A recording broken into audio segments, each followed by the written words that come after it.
content is looking good. Stream there. So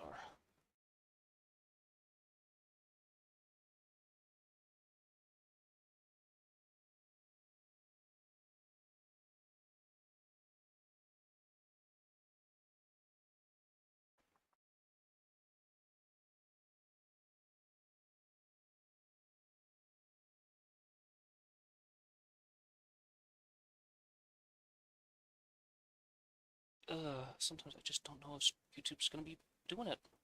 It's weird.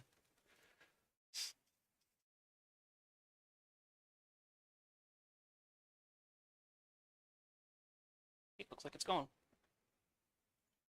That's what I care about. All right, let's see here.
All right.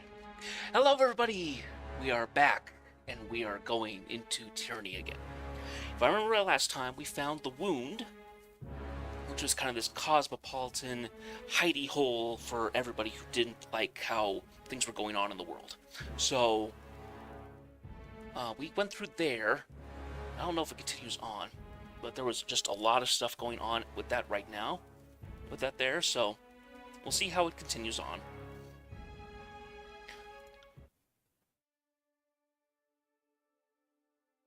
So we had come back to Lethian's Crossing, and I think we were finishing up a quest or something? I can't remember.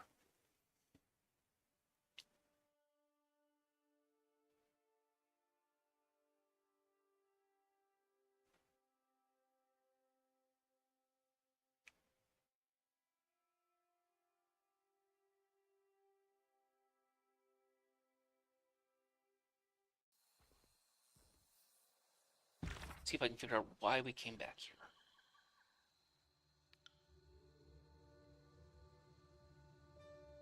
Right, okay. So we were going to talk to Jaspos, see if we can. Jaspos left his tools. See if we can find out if we can get some there. And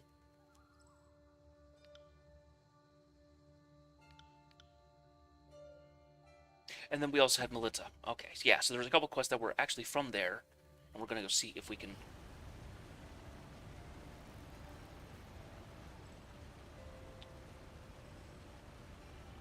Actually, Melita's actually really close. Let's talk to her first.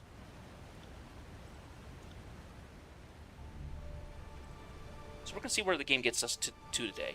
We're streaming a little earlier than normal because I have a second interview that happened that I set up yesterday, and it's at 4, exactly when I would be ending. So we'll be doing that, and then tomorrow will be a little bit different. So things are a little different this week, but we're getting through it. Slender woman picks through produce in a carried sack. Her hands appear focused on finding a particular piece of fruit, but her eyes are intent on the other shoppers in the marketplace below.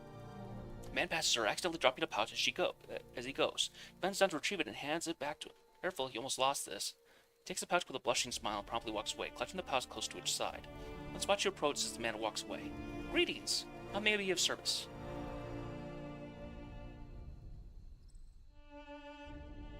Melita, right? I'm looking for you. Me? No, I'm Xantha. There was a Melita here, but she died back in 402, so either you're running very late or you're in the wrong place. Sorry, wish I could help you. She cranes her neck and looks around the market, scanning the faces of the shoppers.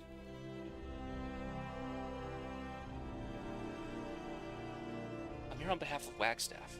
Wagstaff? I'm not sure who or what that is. Take a step back, growing visibly nervous. Please? I think you have the wrong person. I don't want any trouble. Looking for one of your past associates, Philby. Philby? Oh, she comes to town every week to pick up thread and grain. Nice enough lass.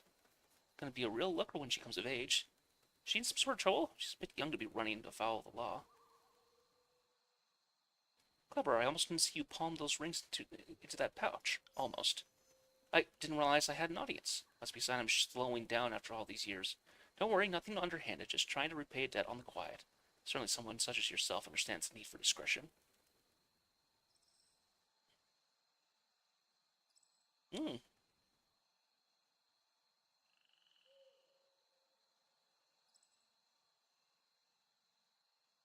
I'm not interested in causing any troubles, but I do need do need you to answer some questions about me. Oh, this? Her hands briefly vanished within the folds of her cloak, only to reappear with the pouch in question. Scraps of parchment. I meant to deliver them to the court after acquiring traveling sage. Maybe magical in nature, contains knowledge forbidden to Kairos. Please take it. I'm only happy to do my part. Steps back and observe you, continuing to maintain an air of pleasant attentiveness. Is there anything else I can do for you? Greet you with a nervous smile.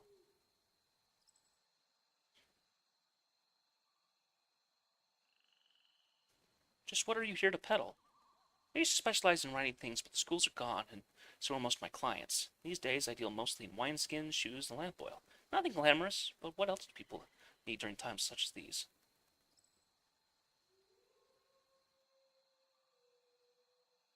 Wagstaff sent me to find you. Did he now? I suppose he needs a reminder of his code of confidentiality?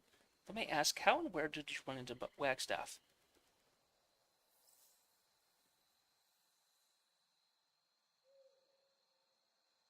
I chanced to meet him up north. He's healthy.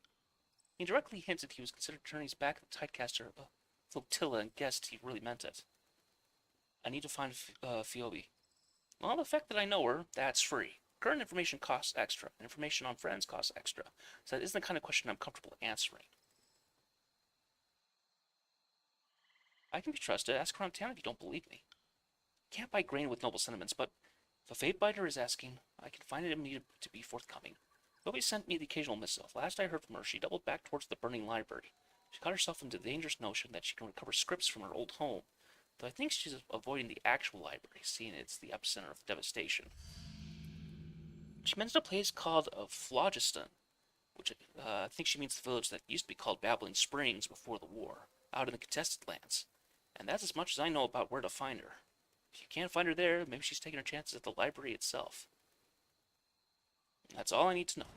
Alright, so we got a little bit more information, and we're going to go talk to the Forge Bound, see if we can go get some tools for Jaspos. Yeah, that's right, because he'd been able to remake some stuff, but they weren't his actual tools, stuff that he'd been gotten used to. So it's a lot harder for him to make what he needs. So we're trying to find his actual proper tools and see if we can get them back to him. So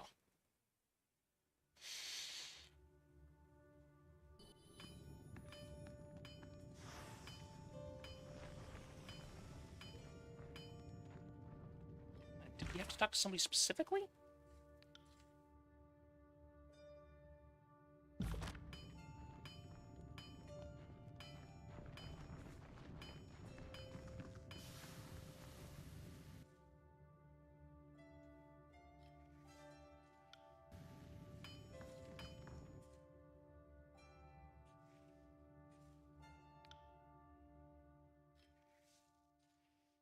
Looking for some nappy tools on behalf of Jaspos. Jaspos? None of us have heard of him for some time. He certainly did his part to create the forge here, but there's little else for a napper to do after setting the foundation. Quite certain he was ordered to return home. She grabs an iron ingot and holds it aloft. This, on the other hand, is the vanguard of our work. My tour of duty ends only when there is no more enemies for my iron to kill. So where did Jaspers end up? It's a remote settlement in the mountains bordering the north. Claims to be one of its founders. She scratched her chin, smearing soot across them in short streaks. Now that's odd. Kairos gives us leeway in our duties, but a several years' absence would be frowned upon. That settlement would have to do something valuable to excuse its detour. At least I hope so, for his sake. A smile creeps into her face, and she offers us a half-hearted shrug. But he is not my ward, and not my concern. Still, it's good to know he's alive.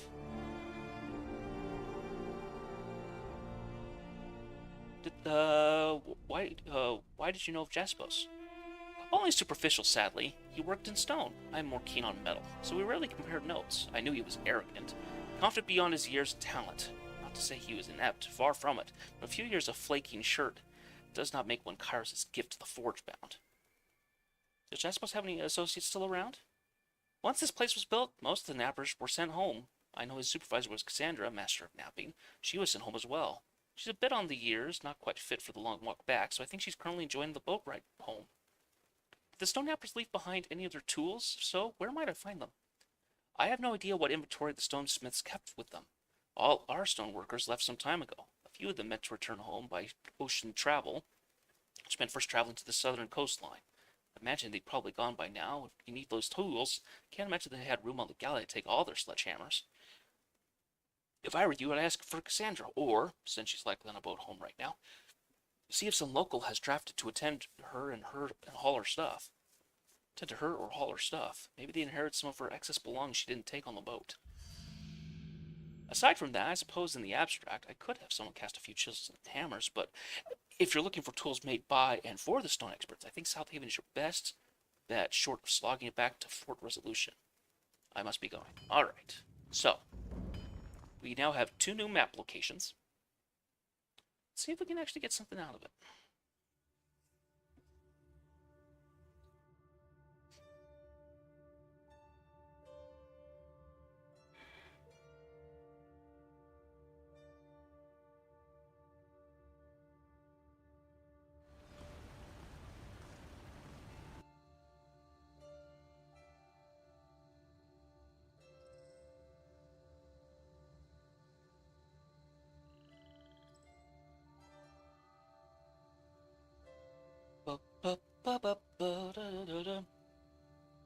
Yeah, so the other job that I'm applying for, it is working for a cloud-based server service for the dentist industry. I know very little about it, but it is kind of running software, invoices, scheduling, things like that. So, I heard they were hiring, and just gonna see what the interview is like and what I think of the work. I doubt it would be something that I could handle. I doubt it's something I couldn't handle, but not exactly my first choice. But as of right now, I'll take anything. So, let's see. We have South Haven, and we had Phlogiston. Why does that sound familiar to me? The best option we have is probably going to South Haven. Let's go look at that. A group of youths about a dozen years of age are at play just outside a ramshackle farming village. 3 of the youths wield crude knives and axes carved from solid planks of wood. They face off against a team of younger children with scraps of brightly dyed cloth tied to the wrists, ankles, and neck. Eagerly volunteer for what they're playing Bane and Raiders. It's a local variation of game played by children all across Terratus, in which the armed children attempt to sneak some small treasure, in this case a shard of polished clay, out of an area designated the Old Walls without being caught by the opposing team, whose members portray the Bane. Knowing that such games tend to be the most popular in areas where Bane has recently prowled, you ask the youths if there's any recent sightings. Sadly inform you that just last week a farmer heard their howling and saw their glow in the direction of the nearby Old Walls. Pursue the Bane. You soon find yourself in the shadow of the towering ancient edifice of the Old Walls. Continuing along their length, it's not long before you make out the sounds of your chorea, a series of low, grim, wholly unnatural growls, punctuated by the constant pops of electrical discharge. Soon you make out the glow of the Bane, a pulsing miasma of wisps, their forms almost indistinguishable from one another as energy crackles around them, backlit by the hateful red glow of a pair of scourges. So we're fighting the Bane. Alright.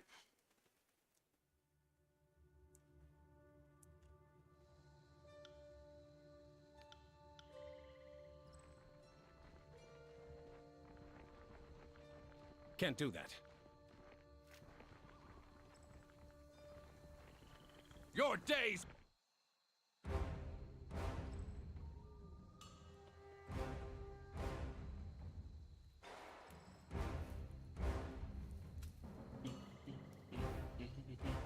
Stand here! Take that!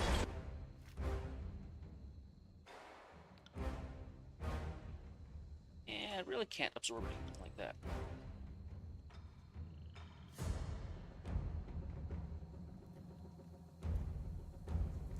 Right.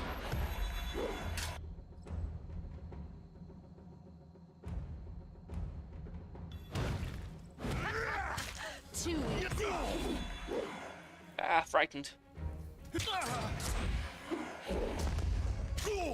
Come and face my iron!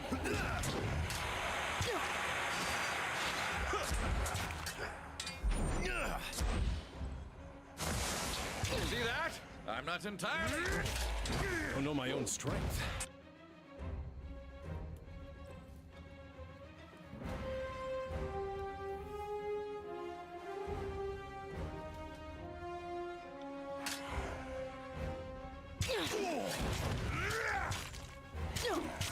Right.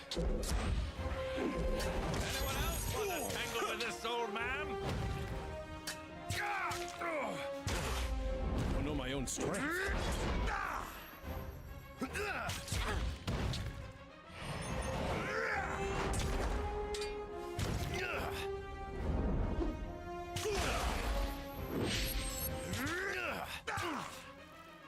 See that? I'm not entirely useless. And there we go.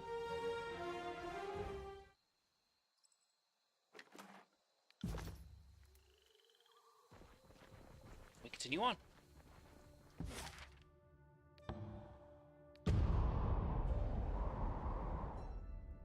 Just approaching this evening setting. Okay, so we're now in South Haven.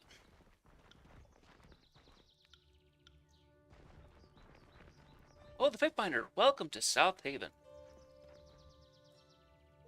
Middle-aged man nods to you, clutching a small apple crate in one arm. A well-worn scrap of parchment pokes out of his bald fist. Charcoal tallies visible mark on its exposed surface. Well met, traveler. Sorry, I was counting out these for Hermond. Didn't see you coming. Welcome to South Haven. You look just like the portrait. I mean, it's a flattering likeness, though. You look more of a regal in person. I mean, Governor Jeddah Freelance, honored to meet a Fatebinder of your stature. As he awkwardly bows, several apples fall out of the crate and bounce out of his hands, rolling past your feet. Sorry, sets the container down.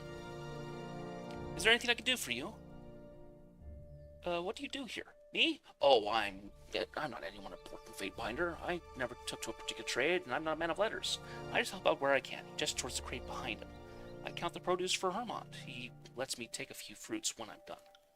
His words are interrupted by a rhythmic clanking of hammers against metal. He turns to look at the source atop a nearby roof, exposing a gap-toothed grin as he speaks. Oh, of course, the Forgebound always need fresh water, so I'll pump it for them from time to time.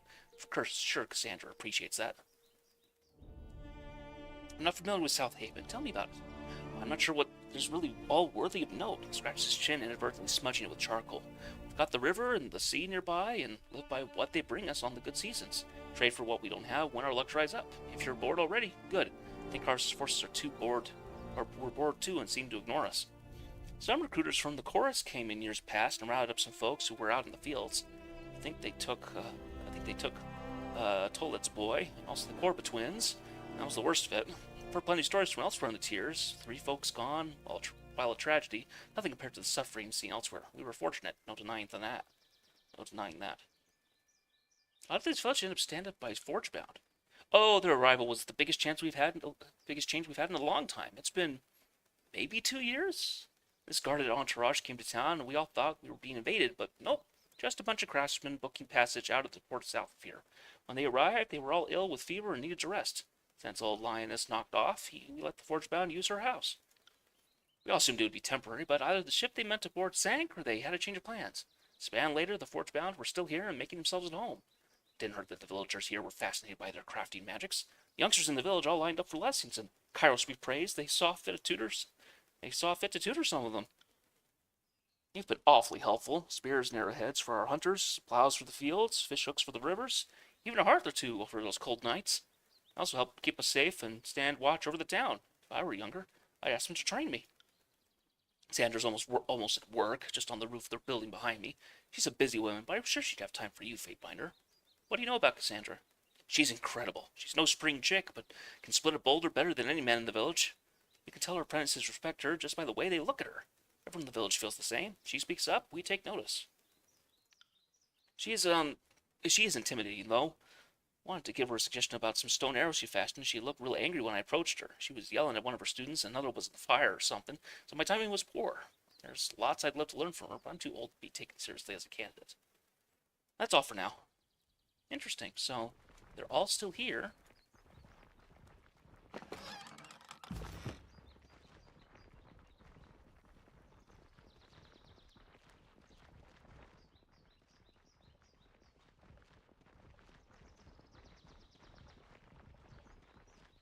Erasmus.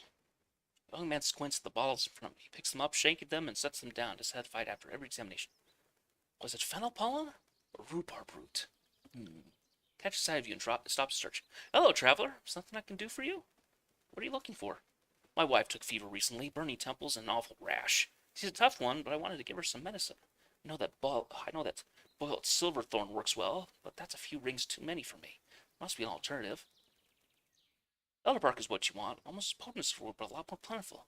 Probably buy it for a song. Oh, thank you. That's very kind of you. I'm quite worried about my wife, and these herbs will really help. Is there anything I can help you with? It's the least I can do. I have some questions for you about the town. Of course. Thanks to you, I can spare a moment before getting these herbs back to my wife. What would you like to know? What do you think of the Forgebound? No qualms here. I was a bit nervous having them in town at first. You have to understand, we fared better than most during the conquest. Carver's war raged on elsewhere, so none of its armies marched through South Haven. But who knew all if the Forgebound would attract attention from the Archons or Brotherhood raiders? They proved me wrong. Nobody attacked the village after they arrived. When Cassandra isn't training them, the Forgebound help us out however they can. Can't say I'm a fan of the curfew they enforce, but it's a fair trade for their services. Tell me about this curfew. Cassandra demanded it. I guess the Forgebound dealt with raiders on their journey here and don't ever want to be caught unawares again.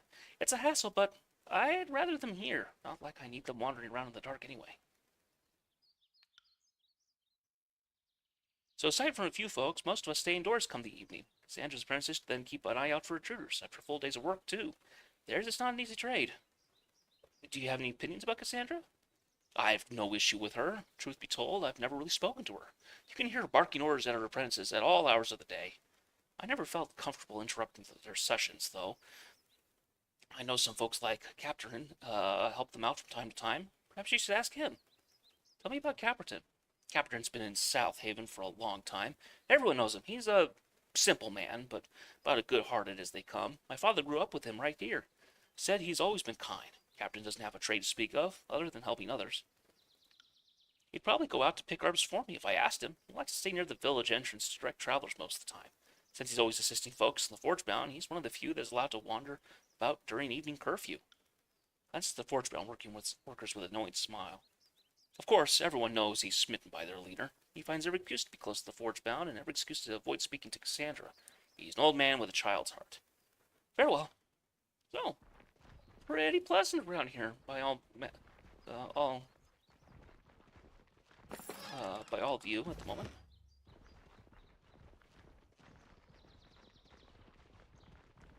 I see. See a tall figure with a patchwork sash of animal pelts slung across her shoulder. The skin of her sunburnt face melts with a pair of naturally fleshed, freckled cheeks. She speaks energetically to two nearby villagers, animated in her depiction of a recent hunt. Had to crawl real slow through the brush. Those critters have eyes like eagles, but too deaf to hear their own farts. I got close enough to see their nose wriggling in the air. They can actually feel you coming that way, you know. But it was too late. One swift thrust later, it turned into dinner. She hears you approaching, spins around, spear held out playful. Aha! Who goes there? Her laugh is hearty, but Ben's abruptly she takes note of your appearance. Apologies, Fatebinder. I had no idea you were visiting us. Forgive the jest. I've been burdened with overabundance of energy since childhood. One way or another, it comes out. She offers a purposefully awkward curtsy. What can I do for you? Can you tell me about the Forgebound? Fine, folks, as far as I'm concerned.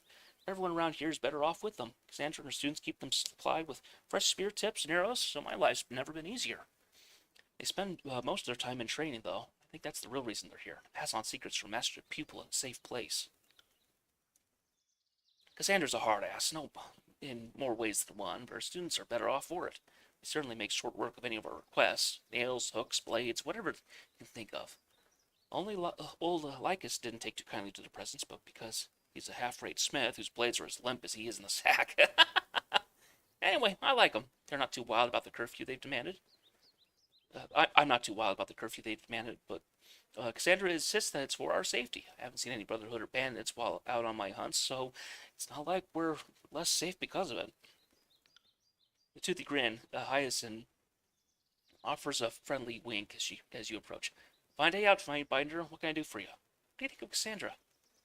She's a tough nut to crack. She's been pounding steel for as long as she's forgotten how to so long that she's forgotten to hang up the hammer and enjoys other pursuits. I first got to know her after we got talking about hunting implements. I think she saw something in my enthusiasm for it all, and we've steadily become pals. She's a much different person after she unwinds. Not that there's anything wrong with having a tough exterior. She's a master of napping, after all. You've got to maintain appearances.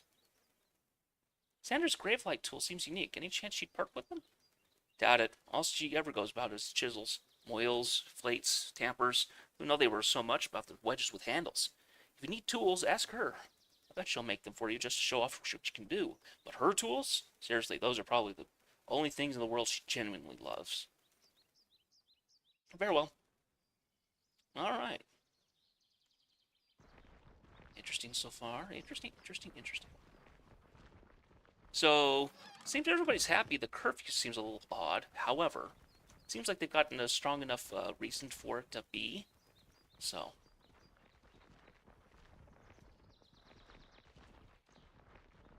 Nicodemus. There's a name for you.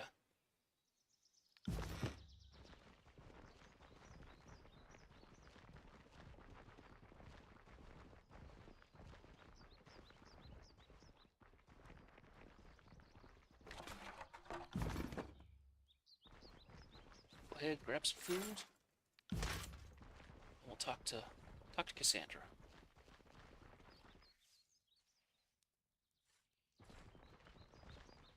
Arrange our characters just a little better. There we go.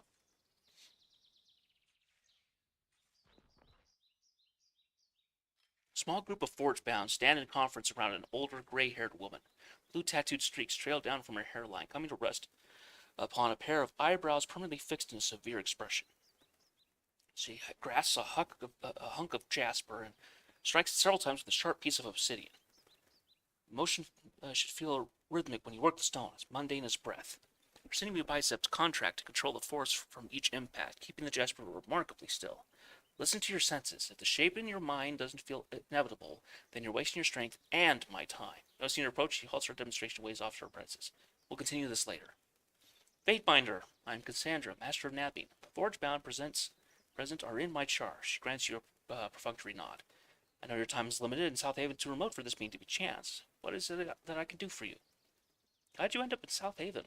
As master of napping, it's my duty to build the forges that keep the others occupied. Bronze and iron are the guild's trademark, but stone's the foundation. When Carlos' conquest began, my kin followed the armies into the tiers. I led the efforts to build up Lethian's Crossing.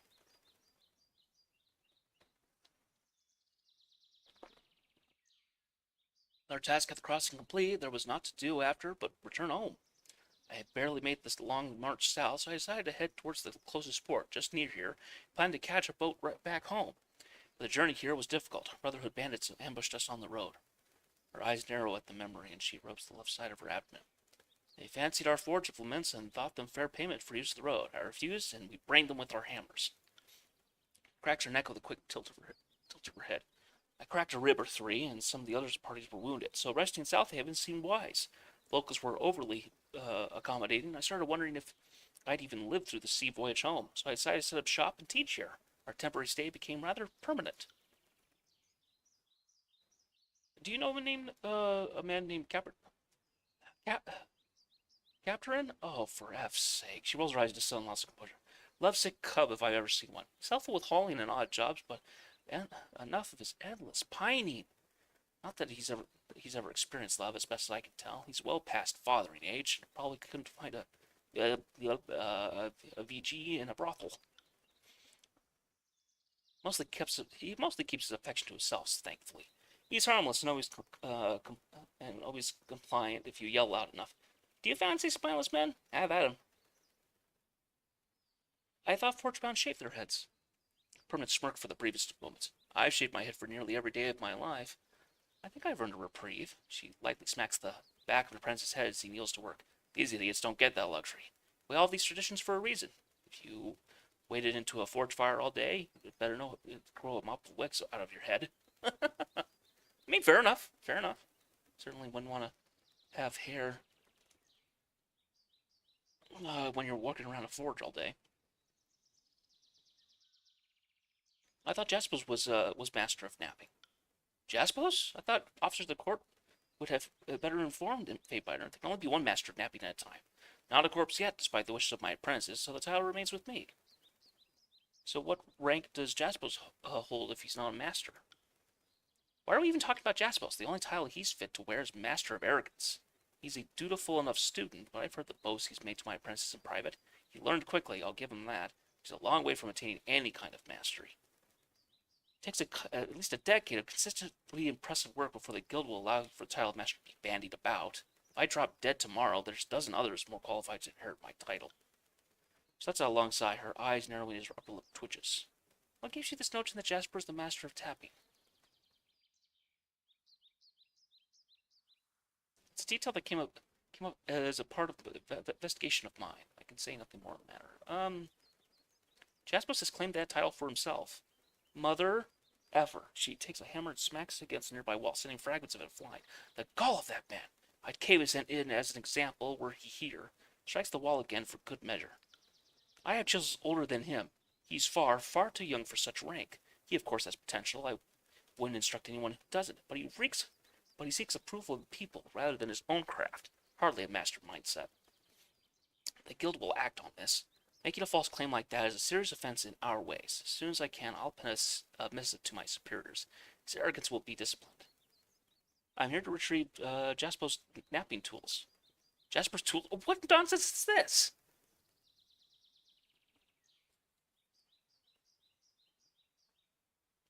Good question. I'm starting to suspect I've been duped. I'm guessing the only tools here are yours.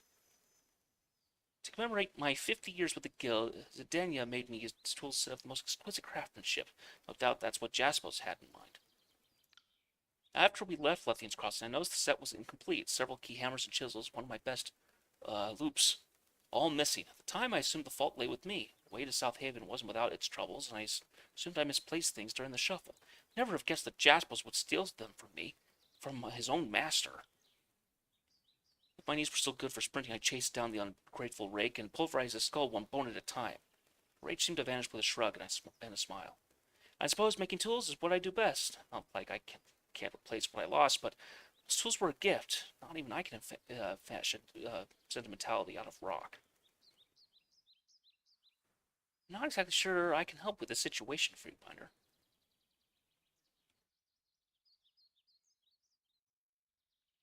What makes these tools so special?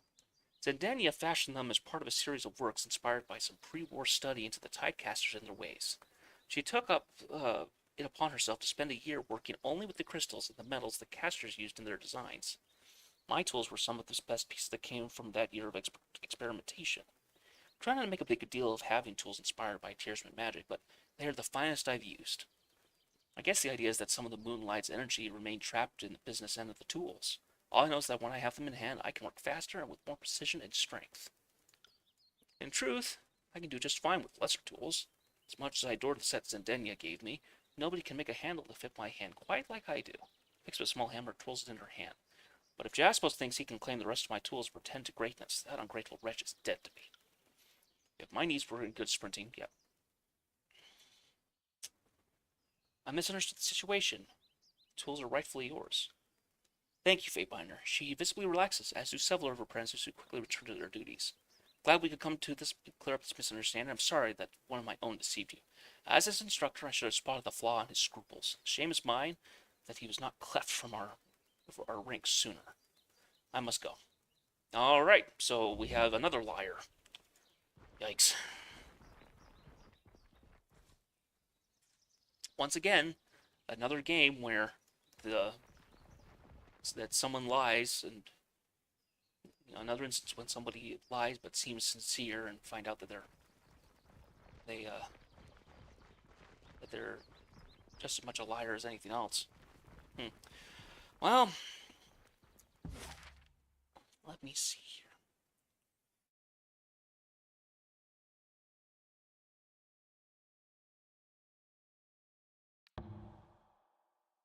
Another 3 days to get to Phlogiston, so let's see if we can get there. Teleport to the Mountain Spire. Day, night. Good. It's about late morning, if I had to guess.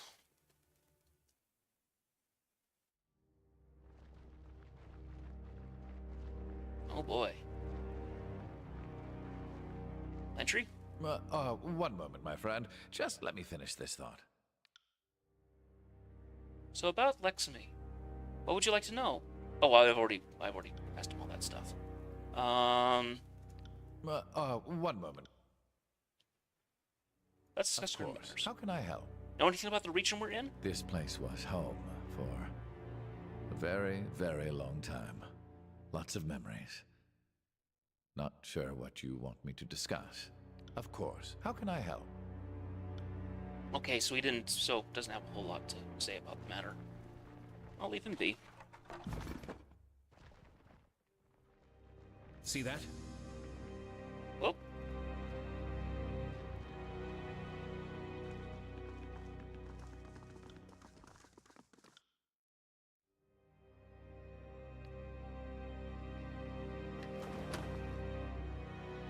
bronze braziers.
Come closer, chum. The soldier twirls his axe as he calls you. Let's have a good look at you. Of course, the warrior scans you from head to toe, twirling his axe and puffing out his chest as he looks at you over. Boss said we're only here to kill this favor, but if you come here for a fight, I'm sure we can oblige. So what brings you to this shite stain of a village? Who's in charge here? That would be Crass, Kalia. She's the one always looking like she's having a worse time than everyone else. Look for the blood channel on the rooftop north of here. No doubt she's contemplating whether or not our problems can be solved with, oh, I don't know, fire. Here for a sage named Philby. You'd be in luck. We captured a few that were lurking in the area, but I didn't pay attention to their names. When you're trying to interrogate them, details like that feel so secondary. You should talk to the boss about them.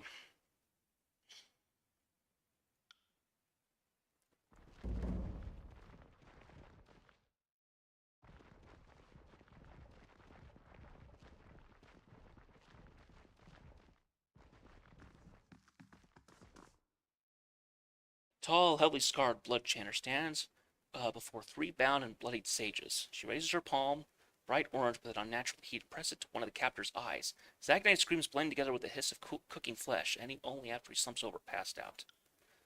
She hears your approach and turns around, panting slightly from exertion. Kairos is fetid merkin. A big binder here, of all places. She winces briefly, patting a tightly wound bandage covering her ribs. I know the voices of Marat wants her eviscerated heart, but I have no interest in trying to collect. Not when I have work to do. I prefer my gang save our strength to fight this favorite. So keep your weapons lowered and we'll do the same. What do you want?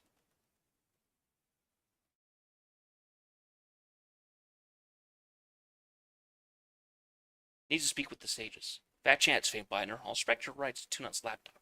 Up to a point. Taps a finger at a shivering, blood-stained sage. Your trial is the only thing that separates you from these traitors.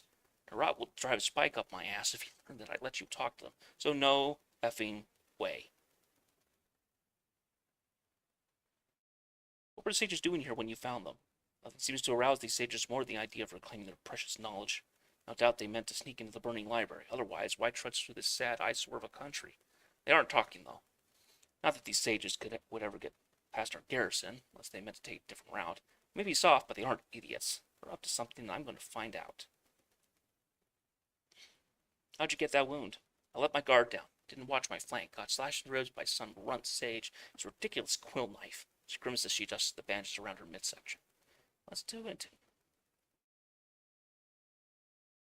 I can take out my aggressions on the sages or you. Have a preference? She grips her taft tightly and studies you, telling. Well, shite. If you had asked from the beginning, we could have saved you a lot of time. She turns, delivers a vicious kick to Phoebe's ribs. Have at her. What the F do I care? Baitbinder, she's all yours. Let's see if you do better than my men. I'll have to go with Phoebe, probably to see who can get that bookworm to say anything of words first. She rolls her eyes.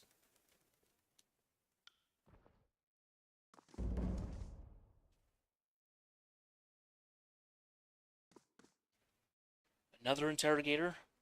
Injured and restrained, the middle-aged woman manages a weak smile between swollen and blood-caked lips. The cuts and burns run the length of her body. Quiet composure grants her a surprising measure of dignity.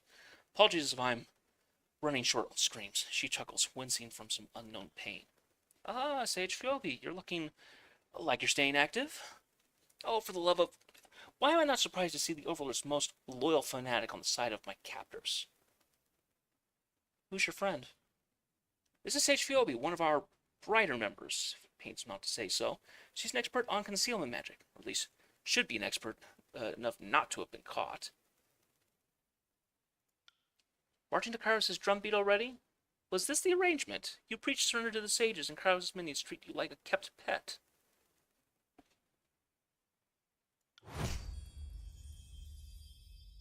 Enough of that. We'll do well to listen to the Fatebinder and obey. Doubt you believe me, but I don't want to suffer more than you already have. I actually didn't want to select that one. No matter how many times I try to divulge all I know, you all seem to think I'm hiding more. So be it, we'll play this little game once more. Ask your questions. Wagstaff sent me to kill you. Says you're a threat. Wagstaff sent you. Bloody cough. Halts her attempts to speak firmly. And there's little to discuss. You don't seem surprised that Wagstaff sent me. We didn't part amicably. The man holds grudges like no other. Part of me expected he'd hire some miscreants to delve our copious fustigation. Tell me, did he ask you to bring anything back with you after the deed? A toe, perhaps? He asked me to bring back whatever you were carrying. It's as I suspected. He wants my writings. He's too late. Perhaps this is upside down of all my scrolls going up in flames. That truncheon, mouth-watering warlock can't have them. What's the story with you and Wagstaff? Figured even you Northerners know how the school of Ink and Quill and Tidecasters hate each other. Wagstaff was the enemy. Cairo's minions showed up. I want the details. Enlighten me. We were friends and rivals. Then just rivals. Did you come all this way to interrogate me about such gossip?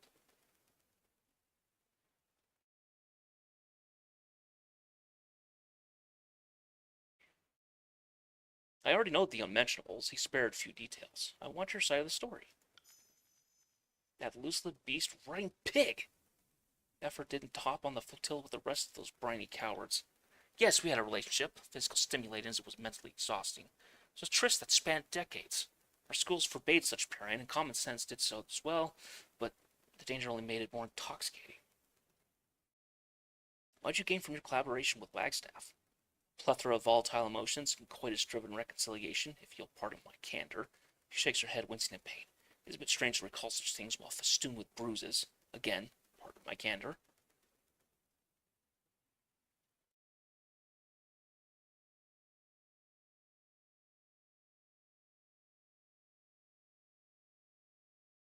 Let's speak of something else. I've decided not to kill you. Then you're going to help me? She visibly relaxes, loosening her rigid posture.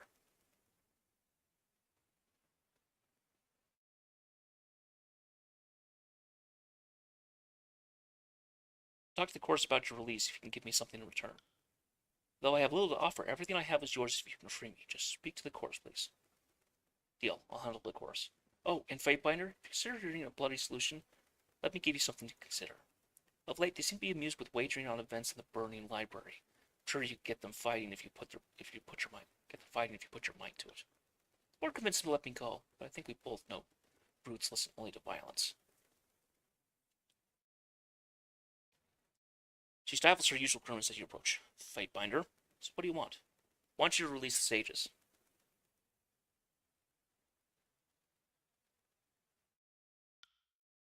This is the part where you explain why I should do that.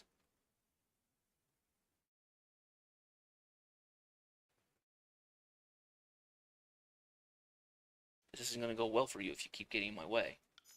As far as I'm concerned, you speak of Fortunon, not Kairos. When this whole effing mess gets sorted out, you're going to be on the wrong side of history. So bark all you'd like, but these sages are staying under my control. Are you aware that your men have wagers on who will recover the silent archive? Gotta find something to entertain them, no? Wasting your breath helps them blow off some steam, so be it. Grabs the sage's face by the chin and moves it from side to side, examining her wounds. We all need our hobbies.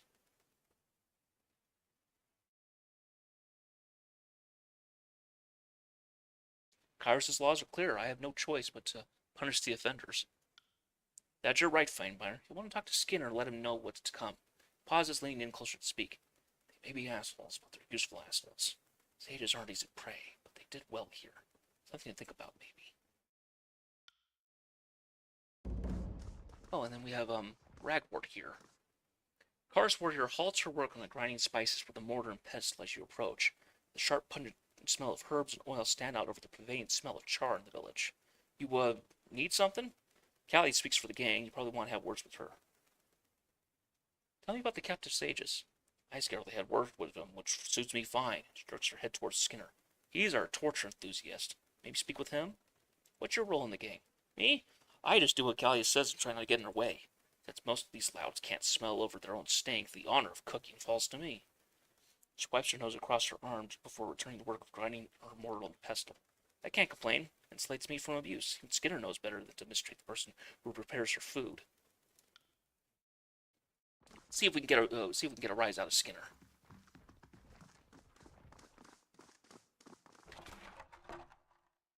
Ooh, bronze throwing dagger, huh? It is a one-handed. It's got a mail. Oh, okay, so it is a one-handed and throwing weapons. Interesting. Needle toe contusion. Jeez. Short, shifty-eyed man puffs out his chest as you approach. Didn't expect to see so many visitors out here. What do you need? He scratches a hairy mole on his neck. What's your role in the gang? Me? I'm the eyes and ears, but pulling scout duty since we lost Shrill's tantrum to the disfavored. I'm not watching over the gang, I'm watching over this one. Points over the woman standing near him. Contusion here is mine, so hands off. She's a little odd since the injury, but she's still in there, mostly. A tall, wiry woman peers intently at scraps of parchment in her hand, tracing the contours of the elaborate drawing with her fingers. Like tree, but prettier. She giggles approvingly at its contents, scratching the area where around a noticeable dent in her forehead. As you approach, she crumples up the drawing and stuffs in her shirt. Are you friend? Yes, I'm an ally of the chorus. She grins and nods. Good, good. No need to kill you then. Not in mood for killing right now. What do you want? What happened to your forehead? She taps the forehead, a confused expression spreading across her face as she hunts around for something on her face, oblivious to the injury. What do you mean? Did I make a mess again? She hasn't had a memory of the incident. I'm just lucky to still have her. What do you do with the gang? Warrior, toughest of crew. Needle-toe husband. Callie a boss. Skinner is little boss. Rogworth cooks. Gang's family. How long have you and Needle-toe been together? What do you mean? Needle is mate for life. Is that long? Says we're together forever. Maybe someday we'll scrape, he says. Honey, don't tell everything to a stranger. He leans in to grab her arm, blushing as he does. I told her someday we'll scrape together enough rings to afford some real fruit for a change. Consider this gang your family? Needle-toe is real family, but gang is almost as good. What's that parchment you were playing with? Pretty drawing. Skinner plays with Sage. Says Sage so happy he gave She gave drawing as a gift. She holds out the wrinkled parchment, which contains a prominent sigil and many paragraphs of scholarly exposition. The drawing looks faded. I could make a prettier copy for you. You make dry drawing for me? Produce a pen and clean parchment. She hands you the scroll. You copy its sigil precisely, adding minor embellishes to exaggerate its features. Tojin claps excitedly as you add the flourishes. She gazes adorningly at her new gift. You tuck the now unwanted scroll away in your pack. That's all for now. Sweet!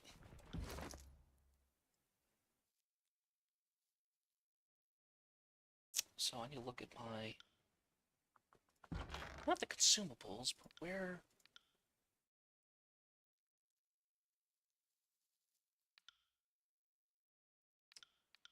Maybe it isn't consumables. Ah, here we are. Let's see. Mine is not enough. My entry's probably the next highest. Well, it's probably the highest in lore, if I had to guess. Where do I see the lore tab? My entries is 88. Okay, so we still don't have enough, but, which remarkably increases the strength that remarkably increases. Okay, sigil of, material essence, sigil of piercing. Let's go ahead and do those.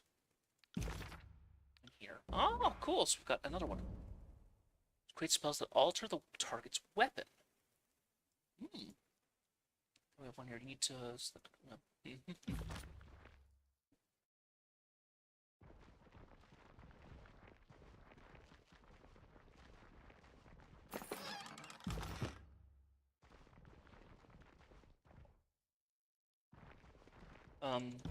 there we go. Odd. Let's talk to Skinner, see if we can get a rile out of him. Still here? Is this village that exciting? Spins a heavy blade axe by its head.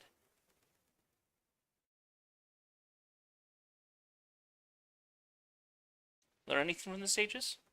This is the sort of thing I should be sharing with outsiders. Talk to Kraskalia herself if you care so much. Gambling's been forbidden by Kairos, and yet you've ignored this law. It does? I was aware of no such prescription. Only insomuch it's illegal to blame out your luck or lack thereof on the Overlord. Some fighters have been known to claim that the latter implies the former, cracking down on gambling. They come across it, pocketing the wages. Oh, we're not doing anything of the sort. It's just sort of fun way to divvy up any rings we find out while we're out on patrol. Not like we're using the Overlord's name in any of it.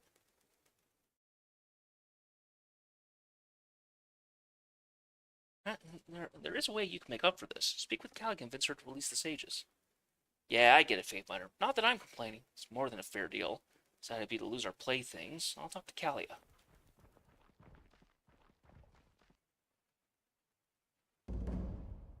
Yes.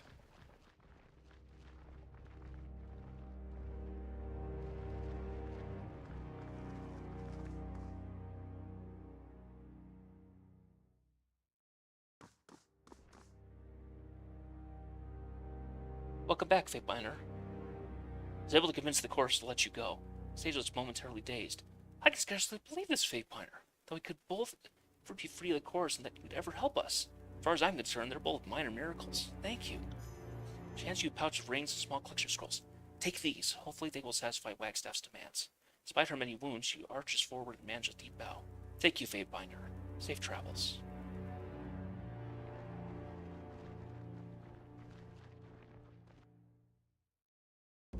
Well, back to Wagstaff without blood on my hands.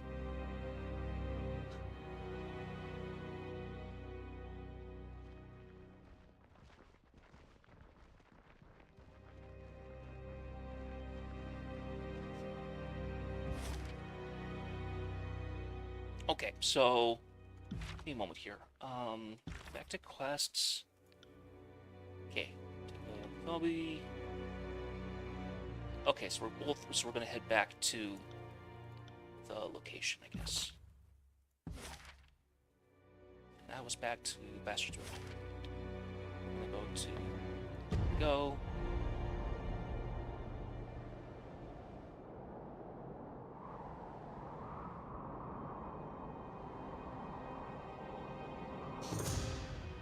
Clouds hang low over the tiers, disgorging a deluge of rain, thunder shaking your bones as the lightning arcs across the sky. Press on with your journey with the awareness that weather like this often complicates travel. You crest a hill to find the road before you entirely flooded by deep, churning water. One of the nearby rivers must have jumped its banks. Peering into the churning water, your spirit companions rub the back of his head. Suggest that I walk along the bottom, were it not for my dad will need to breathe. Apologies, Fatebinder. Your presence here may hinder your options. Ask Ebb to solve this. Turn to our resident expert on water with an expecting glare. Child's play is how Ebb describes the task as she moves her hands in rehearsed mystical patterns. Ebb steps into the river and pushes out her arms, a ripple of ice surging forward where she stands at the riverbed. The current lap over the impromptu dam of ice, making the walk across the river a maddening exercise, is moving slowly over thin ice while Ebb saunters ahead, sure-footed on the wet, icy surface. When you arrive at the last of the far end of the river, Ebb's smugness is a small price to pay for the time and effort saved. Ooh, arcane infused. Well worth it.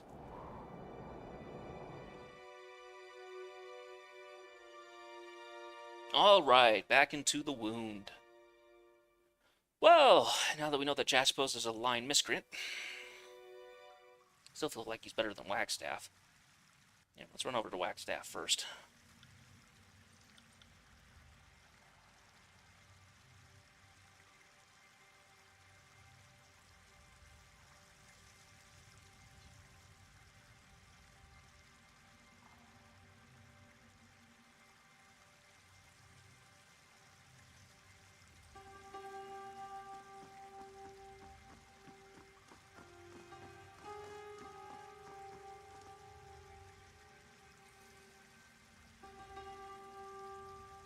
Ranged at angles that recall the sigil of Gravelight, these crystals shimmer with the collected glow of what little radiance from Terratus grave filters into these depths. Let's talk to Wagstaff. Something's cooking something. Smelling good. The old man regards you as you approach. Fatebinder, what else do you want from me? I have news regarding Phoebe. You have? Well, out with it then. What happened? I have her possessions, as requested. Well done indeed. He snatches the pack from your hands and scrounges through the contents. Moldy copy of Kaipelim's Fifth Treatise. Ha! It's proven. How quaint. What are these iridescent shells? Always sentimental, that, Phoebe. With a satisfied grunt, Wagstaff throws the pack to the ground. Is that it? Did you not find any of her recent drawings or a bound journal of some sort? I think we're holding out on you. She was a prisoner of the chorus. They were burning parchment for cooking farce. Want us to go and grab you the ashes? You waddled in here with this Fatebinder, and I can only assume your fluency of deception is contagious. Chorus already picked over her possessions. Chorus got her? I doubt they even left the tunic on her back. I assume then she's dead? She's dead, as requested. Thank the tides. Wagstaff gives you a long glare before shaking it off with a smile. Perhaps I'm a bit greedy, hoping she'd have more worth plundering, but what's important is that she's dead, as is her knowledge of this place. Fatebinder, I thought your arrival would lead us to ruin, but instead you have blessed us with your service. You have my thanks. There's more I wish to discuss, but my agents tell me you're working with Jaspos. Coughs thinks the name. Should you conclude your business with that self-serving stone savant, come speak with me and we'll discuss matters further.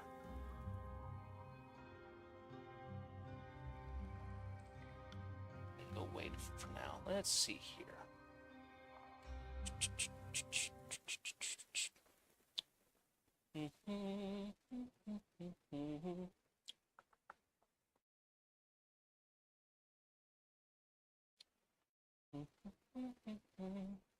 One moment here, I just need to check something.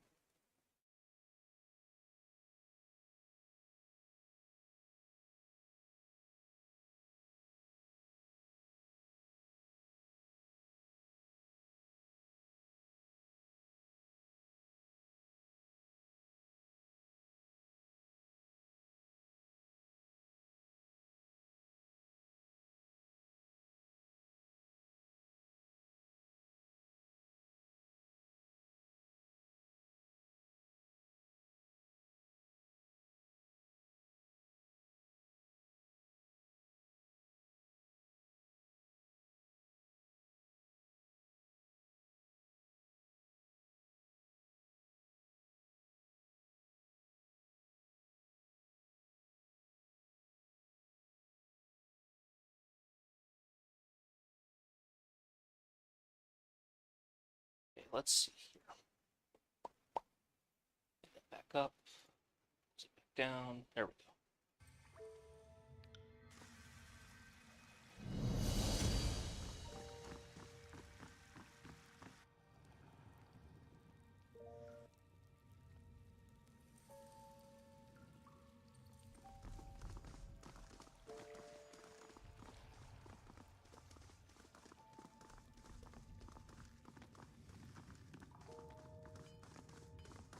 Oh, Fatebinder, do you have a moment? Oh, okay. Hello. With a despondent sigh, the forge-bound smith unfastens the strap from around one of her pauldrons and drops the metal appendage to the floor, exposing a muscular figure. She quickly traces a sigil from her ungloved hand and touches a hammer dangling from her smock. Frowning and stubbornly remains inert and unsympathetic to her magical entreaties. She glances up as you approach. Sorry, Fatebinder, my spellcraft hasn't been cooperative of late. I take you're not here to talk about my preoccupations. Anything particular you'd like to discuss? She offers a forced, polite smile, but can't maintain it for more than a moment. What happened earlier with the hammer? I wasn't burying myself again. Seems like it's my only reliant talent these days. Her cheeks grow flushed as she looks to the ground. I thought I was a competent napper, practically a journeyman in skill. Lately, even the simplest preparatory spells vex me, like that sorry display you witnessed. She raises her eyes to meet yours. Something about this place is hauling me out from the inside. Wherever forge burns, inside grows cold. Let's not speak of it. Speak any more of it. What do you do in the forge? I'm Jaspo's apprentice. I've been so for the last few years. She scoops up a small clay pot and spins it between her fingers. Napping wasn't originally my specialty. I apprenticed under Master Erasma back in Lethian's Crossing. A freak accident meant that she'd take her secrets to the ceramatic arts of the void. Jaspos had just finished his work and was returning north for more training with the guild, so I joined him. Long story short, we stumbled upon the wound and stayed. I took on a new trade with Jaspos as my mentor. You're one of the sleepless, aren't you? I think I am. Started when I broke my hand under the mallet. Rookie mistake. I asked Reef Town to heal, but things have gone sour ever since. Can't sleep. Can't summon a sigil to save my life. Worst of all, she lowers her hand down to her stomach, frowning. She thinks better of saying more. I don't know how much time I have left. I just want to enjoy whatever last moments I have with Jaspos. Do you enjoy working with Jaspos? I do. Jaspos introduced me to napping. It came easier with pottery, my first craft. If we hadn't fallen madly in love and married, I might have returned to the north and stayed in Carlos's good graces. Slowly nods as if recalling a long-forgotten memory. What do you want to talk to me about? I hope I'm not troubling you over anything. Insipid moniker is Wagstaff's prime lackey, or apprentice, depending on your perspective. She's been headed into the old walls in the dead of night, every night. I would have missed it at all if I thought the fact she's taken Woundkin with her on occasion. None of them have returned. How did you discover this? I've been really into my work lately, lost in the chisel, I guess, and finding myself when most of the wound is asleep.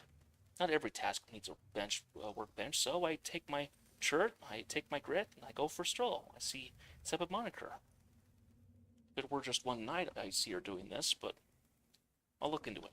I realize how nosy this makes me sound, but I know she's pretty habitual about her jaunts. Maybe wait until the proper hour, or she'll see you and you'll scare her away, assuming she's something to hide. Wait until evening. Let's see what's going on here. Because the Woundkin, if I remember, are the beast people. Let me see here.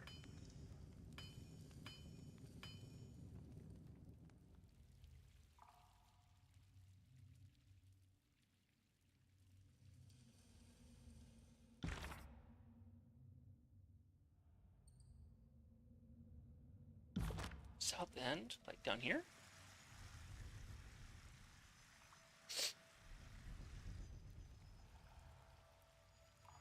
Oh yeah, because that teleporter wasn't on the last time we were here.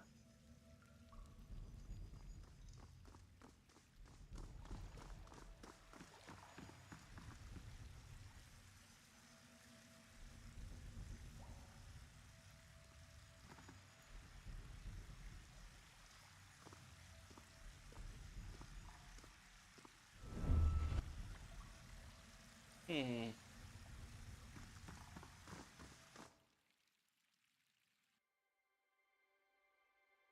So this is a new area, one that we haven't been to.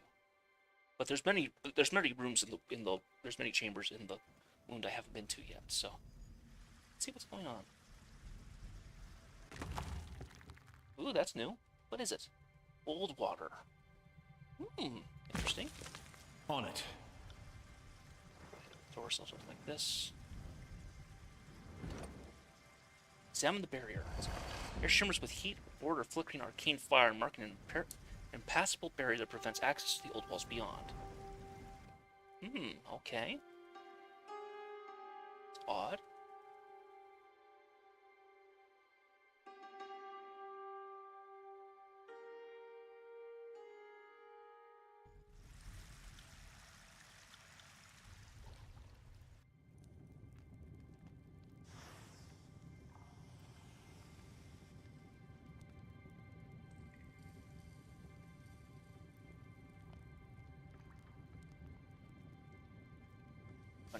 Running. Just gotta keep running.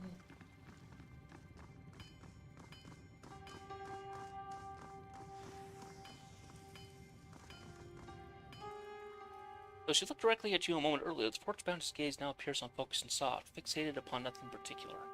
Her footsteps break her silent reverie. She returns to the present with a quick shake of the head. Oh, Fatebinder. Sorry, I'm easily distracted these days, it seems.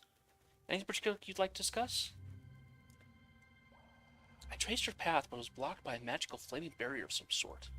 Heard a Wagstaff is teaching her magic, but no way she could. Not by herself. Well, not by herself. As the cups her chin pensively.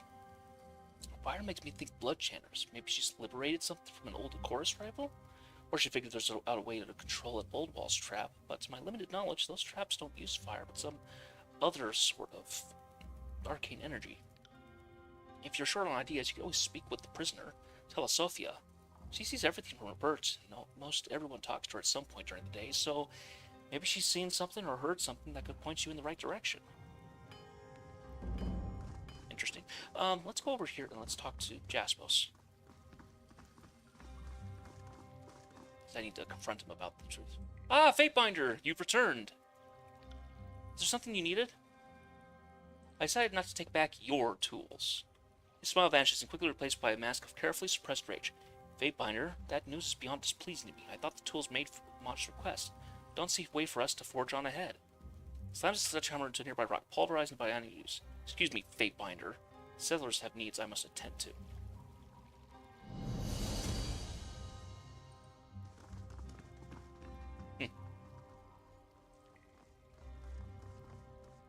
Now, yeah, talking to Telesofia, who's right over here.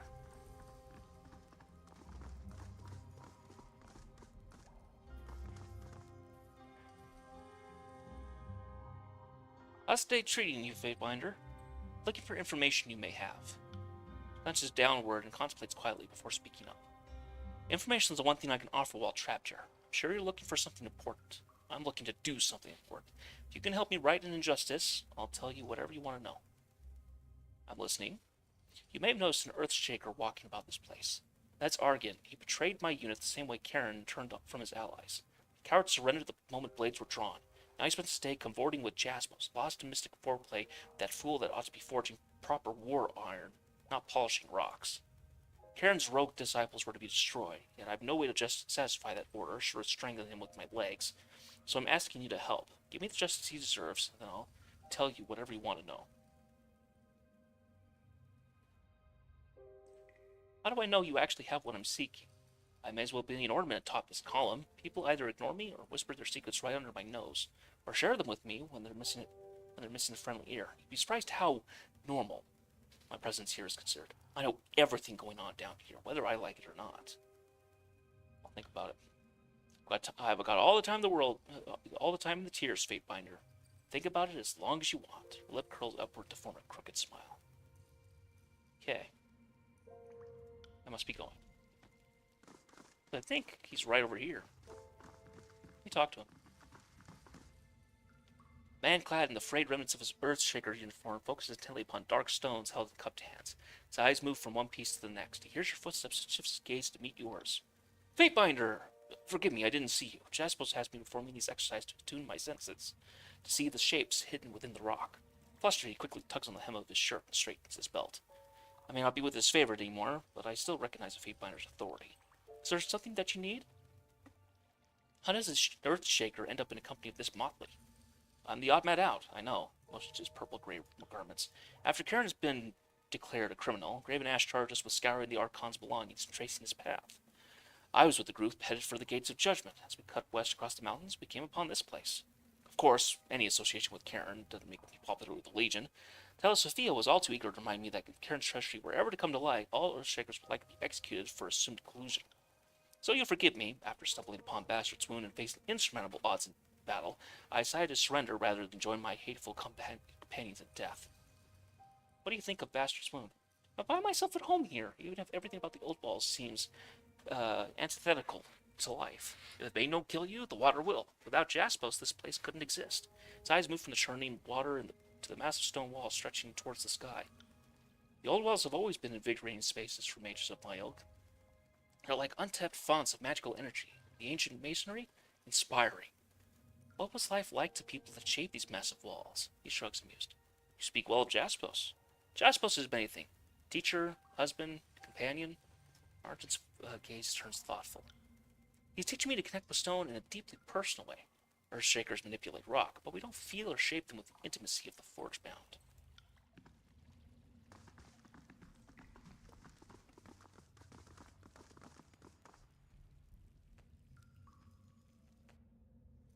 Come to a decision about Archeon.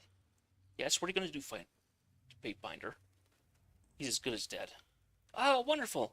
Sylvia's eyes light up, she jerks her binds in excitement. That traitor shouldn't be hard to find. The wound is exactly swimming in Earthshakers, after all. Good hunting, Fatebinder. So let me speak with him and see if I can say something different. Fatebinder nods at your approach. Is there something you need from me? There's an important matter I need to discuss with you, but only outside, away from prying eyes.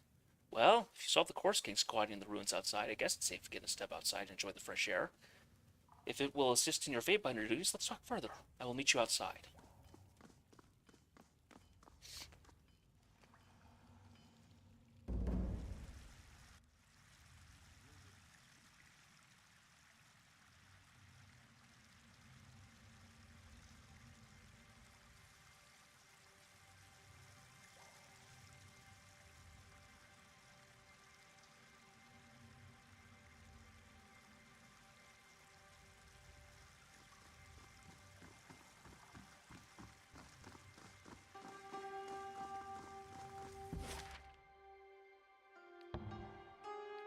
Is he actually outside, though? Oh, that's what I'm curious about, because it's, I assume the Cairn Passage is where we need to go.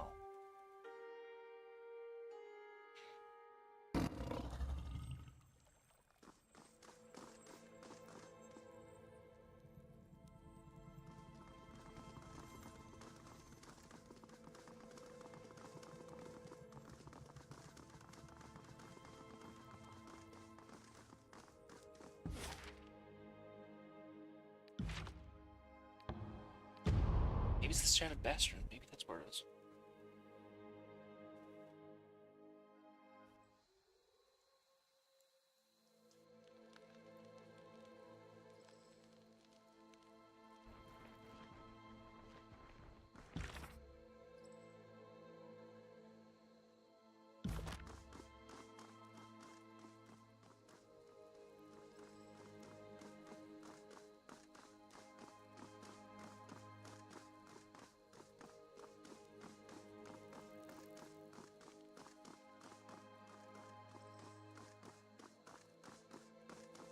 Oh, we set the clips on the west side. I'm going east.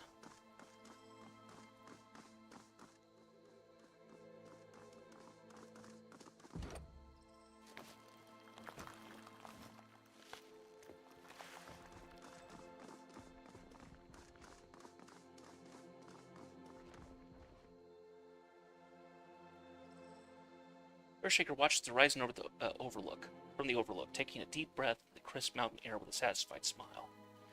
Been a while since I could step outside. Thanks for clearing out the Corse goons occupying these ruins. Now, what did you need to discuss, Fatebinder?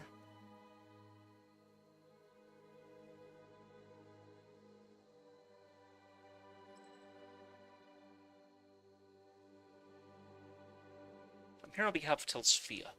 Color drains from Argon's face. He raises the quivering hand in defensive posture, ready to trace an arcane sigil. Why would you... He interrupts the thought with a shake of his head. That woman needs to be vengeance needs for vengeance is poison. She'd kill me if meant by using you like a puppet. Looks at you with mounting panic. I need information, and your death was her price. Leave Bastard's wound, and you can avoid any unnecessary bloodshed. I will not leave Jaspos. My life with him is the only good thing I've built in all of Kars' wretched empire. His downturned head and locks eyes with you.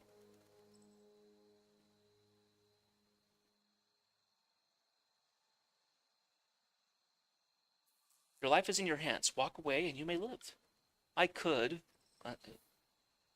Arkin glances at the dirt path trailing away from the remnants of Rostrum Manor. He takes a breath and plants a foot firmly into the ground. But I won't. I'll be damned if I turn my back on Jaspers and the wound after they took me in. In response, Arkin traces his arms through the air, shaped in an elaborate sigil. Another demonstration of our power seems in order. I've got it. I've got it. On it. I'm sorry, Arkin. Come and feast my iron! Anyone else want some of this?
Argain is dead. Long last, thank you, Fatebinder. The shame of this task alone, left alone, has eaten at me more than starvation or these ropes tied about my wrists. Close her eyes and exhales deeply. Thank you, Fatebinder. My mind is yours now. Ask me what you will. I'm trying to figure out how Instepid Moniker passes through a magical barrier in the old walls. Any ideas? It's amazing what people will say around a prisoner. I overheard her and Wagstaff whispering about just that not too long ago. She grinned, shaking her head. Incepid was bragging about some kind of control token which manipulates the barrier. She keeps it tucked away in a hole in the wall behind a course banner. That should give you a start. Find the hidden object, so I need to find a course barrier, huh?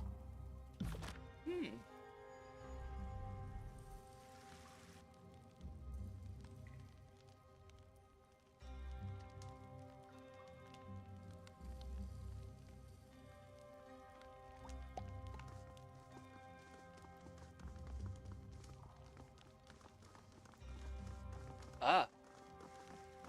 That would be it.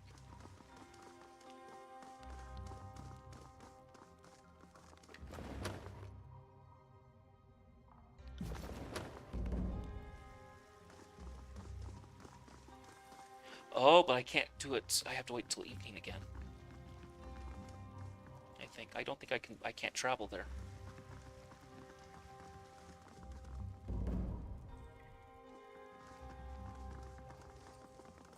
Didn't so I'm gonna have to talk to Isley again. Make it evening.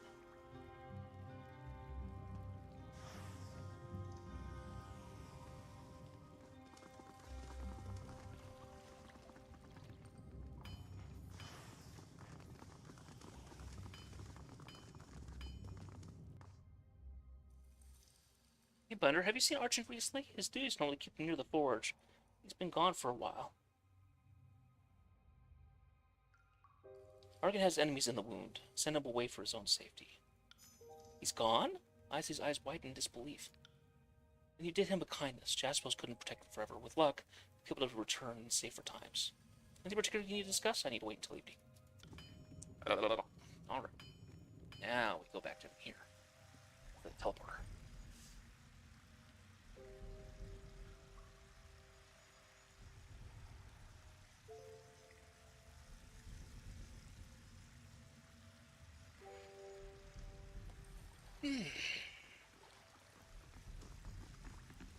Hope everybody that is watching is having a good day.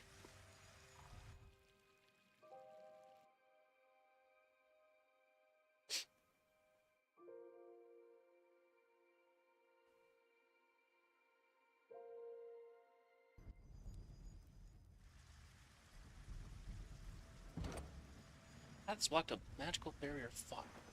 This talisman to bring down the barrier. I feel much improved. Ooh!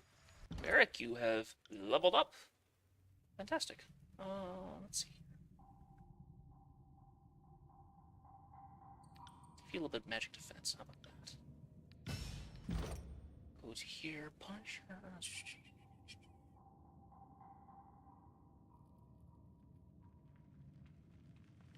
What stats does he have now? Because he has, yeah, bonus to armor.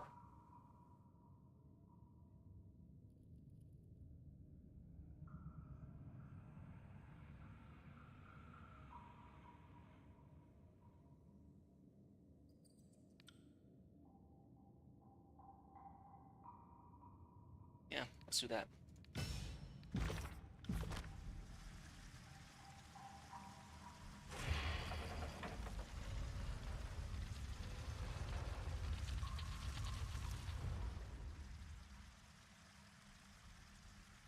I've heard rumors of blood chanters doing this sort of torture, but you assume nobody could actually bring themselves.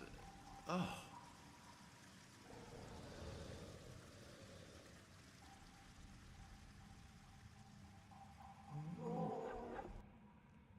Then it stenches of blood and feces assault you as you step into the chamber. Excitement in her eyes, and Separate Moniker struts about the blood-caked room, issuing commands energetically. No, no, no, don't keep cupping that mongrel at the same spot. Scars will get knotted and tough, and we'll lose a bleeding sight. Put the bucket by his ribs and slice horizontally. Turns to you in momentary disbelief. F! This had been such a good date, too. Hands move quickly to rest upon the weapons hanging from her belt. Care to explain what's going on? We weren't meant to see this. We're collecting donations from these generous beastmen. Flagstaff needs beastman blood. Lots of it. Think these tainted waters clean themselves? Said we'd die without, and I'd intend to deliver. She wipes her stained hands with a grubby rag. Donations? These don't seem like willing volunteers. Yeah, well, maybe relying strictly on the charity of Beast wasn't enough anymore.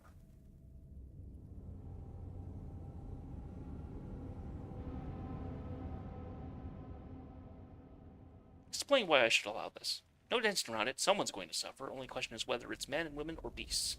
No need for anyone to go down with the ship. Everyone to go down with the ship. I didn't build the ship, and I sure as F didn't choose to board her. I'm here now, and I'm keeping her afloat, which is more than most say.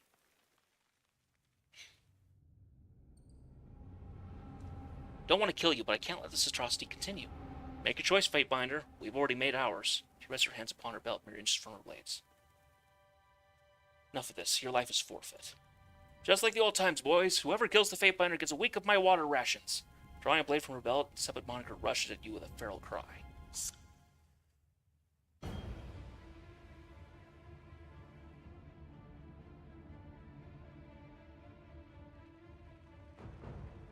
Send them at me anyway!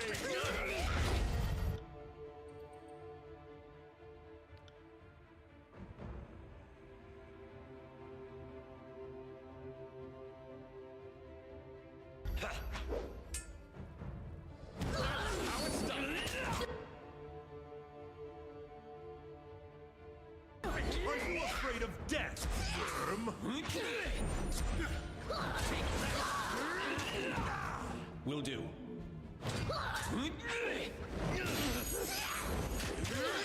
Your knees, worm.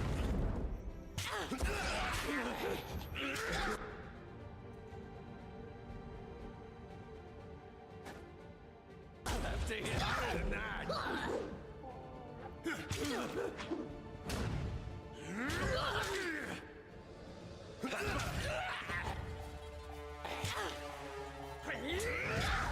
Grovel before me. On it.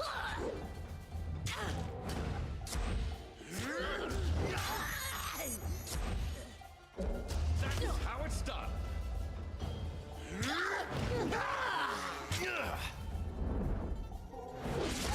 I'm enjoying this a little too much.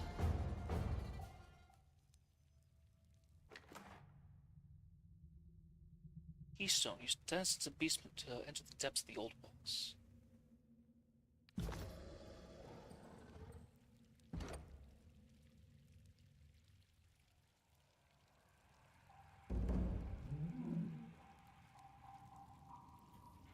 I got it.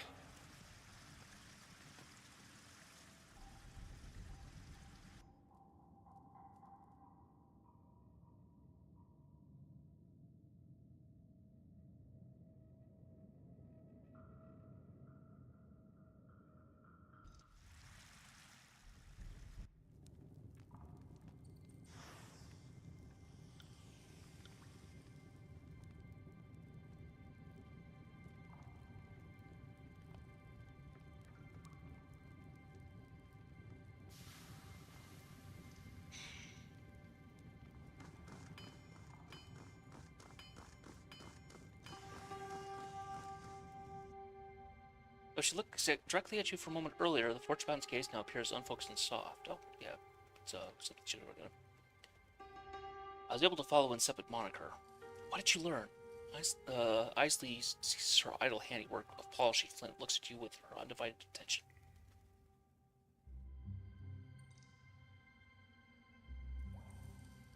She had a beastman prison of some sort. It's used to siphon blood from her captive victims. What, like a blood farm? She couldn't do that without Wagstaff's blessing. Isley stares at her. It's over. Sepid Moniker's den, the captive beastmen have been released. Thank you, Famebiter. I can't believe one of our own would do this. Even one as depraved as Sepid Moniker. I think I almost didn't mention this to you. She smiles, visibly relieved by the turn of events. I've troubled you enough. Thank you again.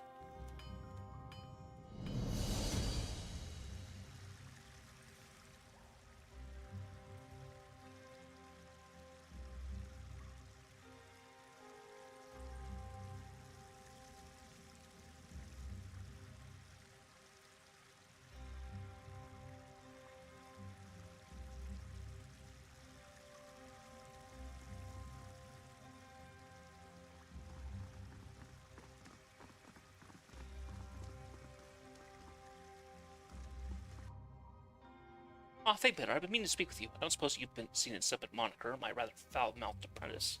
The old man eyes you carefully, stroking his chin as he assesses your face. She's missing, and any knowledge you have of her would be most welcome. She's dead. Dead? You maggot! How dare you! Wagstaff begins to curl his fingers in the opening maneuvers of a spell before thinking better of the act. I see. Did she have the decency to tell it to my face? You've done enough. Leave. I wish to be alone with my grief.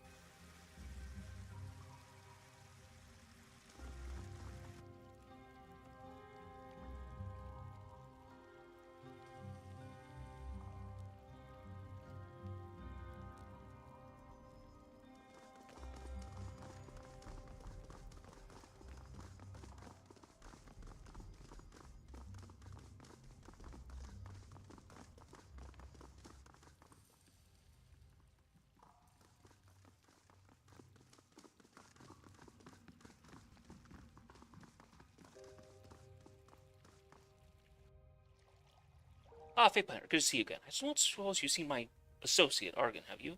Not like him to wander away for so long without staying in touch. I'm sorry, I don't know what became of him. Odd. Jesper narrows his eyes, scanning you head to toe. Well, do let me know if you hear of anything. Is there anything else you needed? You said you had further matters to discuss. Seeing as you've shown your dedication to the wound's well-being, I wonder if I might trouble you with another, far more vital task. No doubt you've heard of the Beast Woman, Reef Talon. Folks here have often thought her vital to the wound's well-being. And they're right, just not in the way they think. I don't make a public spectacle of this detail, but the sieves I use water filter require a sensitive component. Beastmen bone meal. My first water filters used bones of fallen beastmen, but gathering steady supply would require unsavory methods that I won't condone. Shakes his head with a disgusted huff. Reef Talon's changed things. She was able to give generously, so to speak. She would bring me her teeth, her ribs. Even gave me more ribs than you could take from a typical beastman's rib cage. Not only did Reef Talon seem to grow back these missing bones, the bone meal I made from her was 4 times more effective by weight. Reef Talon is now deep in the old walls, and most certainly dead. It's a ghastly request, but I need someone to brave the depths and return her remains. It pains me to ask for such a thing, but I know Reef Talon will want to protect Bastard's wound in any way possible. She wouldn't just be returning her corpse home, but giving the living all the need for fresh water for decades.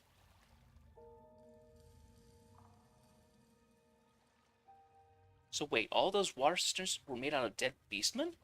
Well, no! I mean, there's a layer of bone meal that sits alongside every layer of porous material, and Jasper waves his hand in frustration. Look, it's a very small but very essential region in purifying the water, and no beasts were slain in the making. It's not like these were made out of condensed beastmen babies or anything like that. What if Reef Talon isn't dead? His eyes widen in surprise. If she's not dead, then Kairos be praised. She's the toughest beast in all of Teradus. Half-hearted chuckle is called over the somber sigh. If she is alive, tell her I'd like her to come back, even if you can't promise her that everyone else forgives her. I miss her. And if she refuses to come back, tell her Jaspos needs a rib, maybe 2.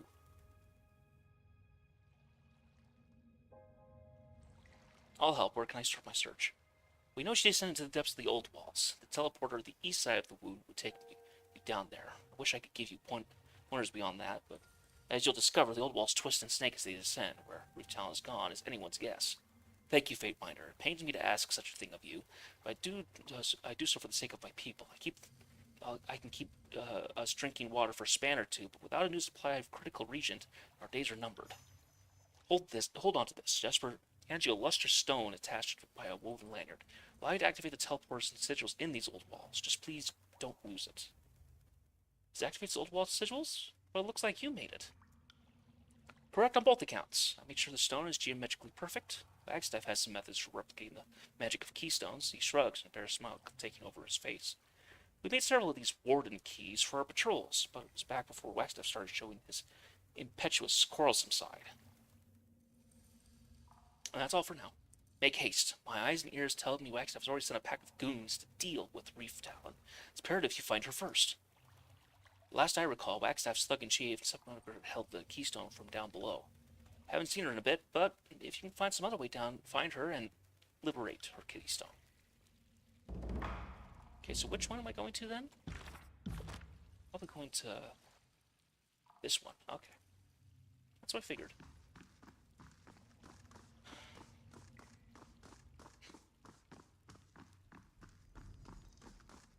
Well, it's a shame that I had to do that neither side is particularly welcoming. I do feel like Jaspos is, though he's a cretin and a blowhard, he does seem to do better for the people rather than Wagstaff. He's the lesser of 2 evils in my mind. That seems to be kind of the way things are picked for this particular setup. Fractured depths. Is that it's picking which you think is the lesser of 2 evils, rather than picking a good and a bad choice.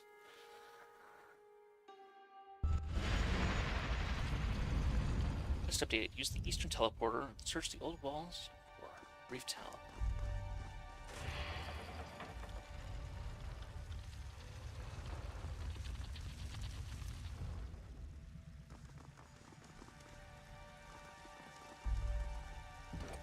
Study the rune. Sigil of Precise Actions 5.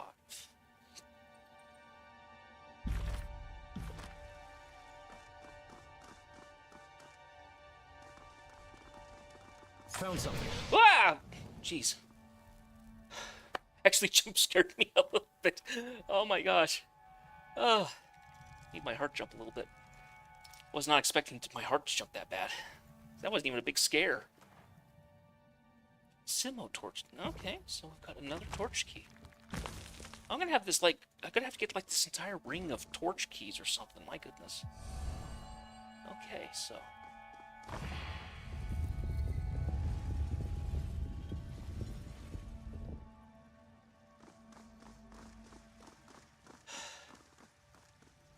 Oh. Hello. Got some individuals there. Are they the Sleepless, maybe?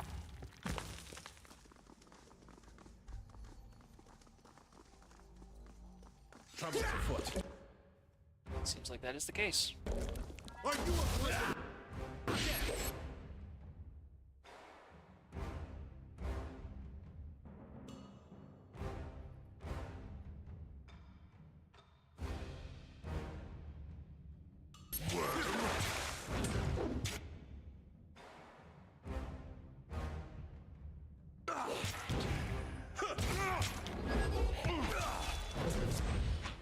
On it.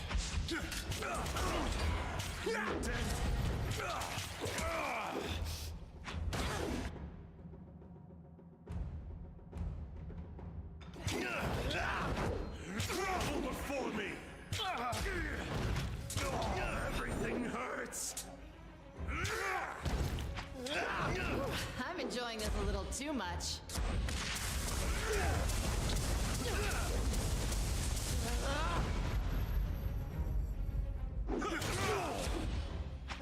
Will do.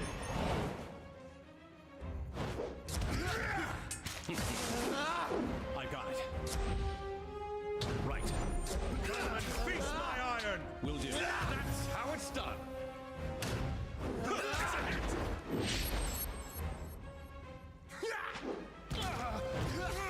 I got it.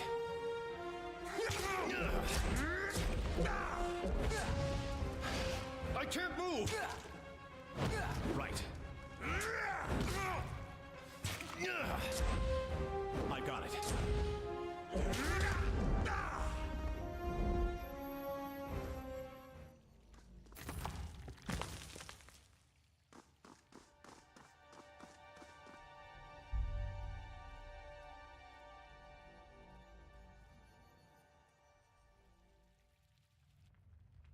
As you consider the distance between you and the old wall mechanism, you feel a slight warmth emanating from the Warden's key. I got it. Ah, for Pete's sakes! Let's be off. Of course. Grab everybody and move. Ah, jeez.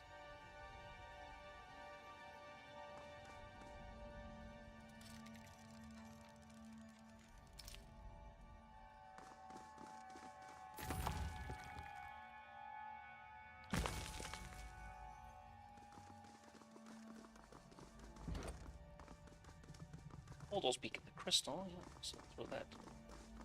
Hold on, hold on, hold on.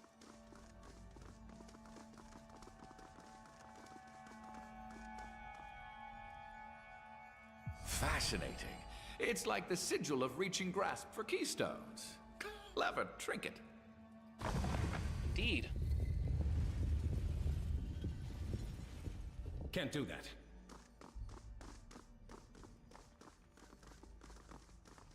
Your days end here!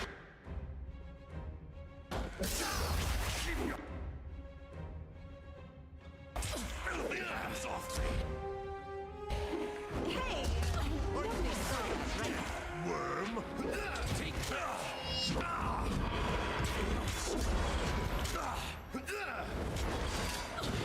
I got it.